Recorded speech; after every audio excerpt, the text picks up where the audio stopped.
Assalamualaikum warahmatullahi wabarakatuh.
Innal hamdalillah nahmaduhu wa nasta'inuhu wa nastaghfiruh wa na'udzu billahi min syururi anfusina wa min sayyiati a'malina.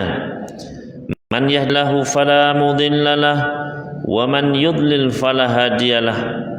Wa asyhadu an la ilaha illallah wahdahu la syarika lah wa asyhadu anna Muhammadan abduhu wa rasuluh sallallahu alaihi wa ala alihi wa sahbihi wa man sara ala nahjihi ila yaumil qiyamah. Ya ayyuhalladzina amanu ittaqullaha haqqa tuqatih wa la tamutunna illa wa antum muslimun. Ya ayuhan nasu taqu rabbakumul ladzi khalaqakum min nafsin wahidah wa khalaqa minha zawjaha wa batha minhuma rijalan katsiran wa nisaa wattaqullaha alladzi tasaaluna bihi wal arham innallaha kana 'alaikum raqiba. Ya ayyuhalladzina amanu taqullaha wa qulu qawlan sadida yuslih lakum a'malakum wa yaghfir lakum dhunubakum wa may yuti'illaha wa rasulahu faqad faza fawzan 'azima. Amma ba'd, fa inna asdaqal hadithi kitabullah wa khairal huda Muhammadin sallallahu alaihi wa alihi wasallam wa syarrul umuri muhdatsatuha wa kullu muhdatsatin bid'ah wa kullu bid'atin dhalalah wa kullu dhalalatin finnar. Masyarul muslimin sidang Jumat rahimani wa rahimakumullah. Alhamdulillah, pertama-tama marilah senantiasa kita panjatkan puji syukur kita kehadirat Allah Subhanahu wa taala atas kenikmatan demi kenikmatan yang tidak terhingga banyaknya Allah terus curahkan kepada kita sekalian. Maka khatib berwasiat, marilah kita tingkatkan ketakwaan kita kepada Allah Subhanahu wa taala dengan melaksanakan perintah-perintahnya dan menjauhi segala larangannya dalam rangka untuk mensyukuri nikmat-nikmat tersebut. Mudah-mudahan Allah menambahkan nikmatnya kepada kita sekalian dan menjadikan kita sebagai hamba yang banyak bersyukur atas nikmatnya. Kemudian salawat serta salam semoga senantiasa Allah curahkan kepada junjungan kita baginda Nabi Muhammad sallallahu alaihi wasallam dan juga kepada para keluarga beliau, para sahabat dan seluruh umatnya yang istiqamah mengikuti sunnah-sunnah beliau dengan baik hingga akhir zaman. Ma'asyiral muslimin, ikhwatal iman wal Islam, rahimani wa rahimakumullah. Banyak di antara manusia dari zaman ke zaman, dari generasi ke generasi mengeluhkan tentang rizki mereka, sulitnya untuk mencari penghidupan, mencari nafkah, mencari penghasilan, hingga tidak sedikit di antara manusia mengambil jalan pintas dengan bermaksiat kepada Allah Subhanahu wa taala. Mereka menipu, mereka menzalimi saudaranya, mereka berdusta, mereka bertransaksi riba dan lain sebagainya. Maka sesungguhnya Allah Subhanahu wa taala dan Rasulnya telah menjadikan adanya amalan-amalan yang bisa mendatangkan rizki yang halal, yang berkah dari arah yang tidak kita duga-duga. Maka di antara amalan tersebut adalah dengan kita beristighfar, memohon ampun kepada Allah Subhanahu wa taala, bertaubat dari dosa-dosa kita. Hal ini sebagaimana yang Allah Subhanahu wa taala firmankan di dalam surat Nuh. Allah Subhanahu wa taala berfirman, "Faqultu astaghfiru rabbakum innahu kana ghaffara yursilis samaa'a 'alaikum midrara wa yumdidkum bi amwalin wa banina wa yaj'al lakum jannatin wa yaj'al lakum anhara." Allah Subhanahu wa taala berfirman, maka aku yaitu Nabi Nuh berkata, beristighfarlah kalian kepada Rabb kalian, sesungguhnya Dia adalah Maha Pengampun. Niscaya Allah akan menurunkan dari langit hujan yang deras, dan Allah akan memberikan kepada kalian harta benda, anak-anak keturunan, dan Allah akan menjadikan bagi kalian kebun-kebun dan menjadikan bagi kalian sungai-sungai. Maka para hadirin sekalian rahimani wa rahimakumullah, kunci untuk mendatangkan datangnya rizki yang halal, rizki yang penuh dengan keberkahan, salah satunya adalah dengan kita beristighfar, minta ampun kepada Allah Subhanahu wa taala. Oleh karena itu Al-Imam Hasan Al-Basri rahimahullah taala, beliau pernah didatangi oleh seorang laki-laki. Laki-laki ini mengeluhkan permasalahannya, yaitu dia mengeluhkan kemarau yang berkepanjangan, hujan yang tidak turun-turun, kekeringan. Maka dia pun meminta nasihat kepada Al-Imam Al-Hasan Al-Basri rahimahullah ta'ala. Maka beliau pun memberikan nasihat, istaghfirillah, beristighfarlah kamu kepada Allah Subhanahu wa ta'ala. Kemudian datang lelaki yang kedua, mengeluhkan permasalahannya yang lain. Dia mengeluhkan bahwasanya dia sudah menikah tahun tapi tidak juga diberi anak keturunan. Maka dia meminta nasihat. Maka Al-Imam Al-Hasan Al-Basri memberikan nasihat, istaghfirillah, beristighfarlah kamu kepada Allah. Datang lelaki yang ketiga, dia mengeluhkan permasalahannya, yaitu dia mengeluhkan kebunnya yang tidak juga berbuah. Maka Al-Imam Al-Hasan Al-Basri kembali memberikan nasihatnya. Beliau berkata, istaghfirillah, beristighfarlah kamu kepada Allah. Kemudian datang lelaki yang keempat, para hadirin sekalian, juga mengeluhkan permasalahannya, yaitu dia mengeluhkan kefakirannya, kemiskinannya. Maka dia dinasihati oleh sang imam dengan ucapan beliau, istaghfirillah, beristighfarlah kamu kepada Allah. Maka murid-murid beliau pun merasa aneh, merasa takjub dengan hal tersebut. Mereka bertanya, wahai imam, sesungguhnya telah datang 4 orang yang berbeda-beda, 4 orang yang berlainan, mengeluhkan permasalahan yang berbeda-beda pula, yang bermacam-macam. Yang satu berbeda dengan yang lainnya. Namun mengapa setiap kali ditanya, diminta nasihat, mengapa jawabannya selalu sama? Istaghfirillah, beristighfarlah kamu kepada Allah. Maka beliau pun menjawab, sesungguhnya hal ini bukanlah dari akal saya belaka, bukan. Akan tetapi hal ini adalah saya ambil dari firman Allah Subhanahu wa taala di dalam surat Nuh tadi, yaitu Allah Subhanahu wa taala berfirman, faqul tastaghfiru rabbakum innahu kana ghaffara. Maka aku berkata, yaitu Nabi Nuh berkata kepada kaumnya, istaghfiru rabbakum, istighfarlah kalian kepada Rabb kalian, minta ampun atas dosa-dosa kalian kepada Rabb kalian, innahu kana ghaffara, sesungguhnya Allah itu maha pengampun. Yursilis sama alaikum midrara, niscaya Allah akan menurunkan dari langit hujan yang deras. Wa yumdidkum bi amwal, dan niscaya Allah akan memberikan kepada kalian amwal, harta benda. Wa banin, Allah akan memberikan kepada kalian anak-anak keturunan. Wa yaj'al lakum jannat, Allah akan jadikan bagi kalian kebun-kebun yang berbuah dengan lebat. Wa yaj'al lakum anhara, dan Allah jadikan kepada kalian sungai-sungai yang jernih mengalir deras. Maka para hadirin sekalian rahimani wa rahimakumullah, dosa-dosa yang kita perbuat mencegah datangnya rizki yang halal, rizki yang penuh keberkahan. Kalaupun seseorang dia bermaksiat mendapatkan rizki, maka itu adalah istidraj dari Allah Subhanahu wa ta'ala. Diberi kenikmatan, tapi nanti akan ada perhitungan adab dengan tiba-tiba, waliyatubillah. Maka para hadirin sekalian, perbanyaklah kita beristighfar kepada Allah Subhanahu wa ta'ala.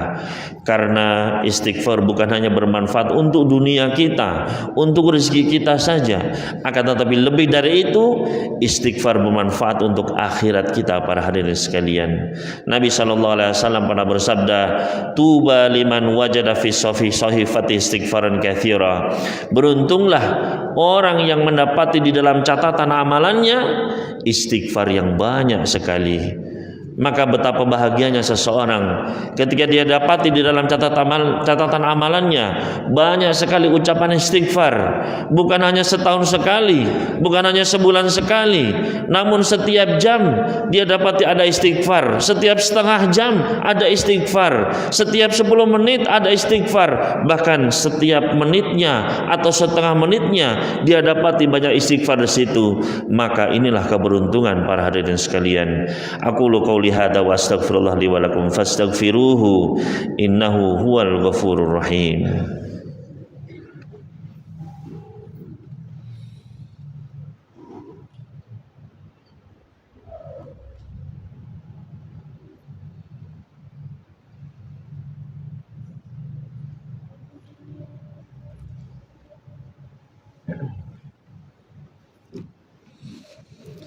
Alhamdulillahi rabbil alamin.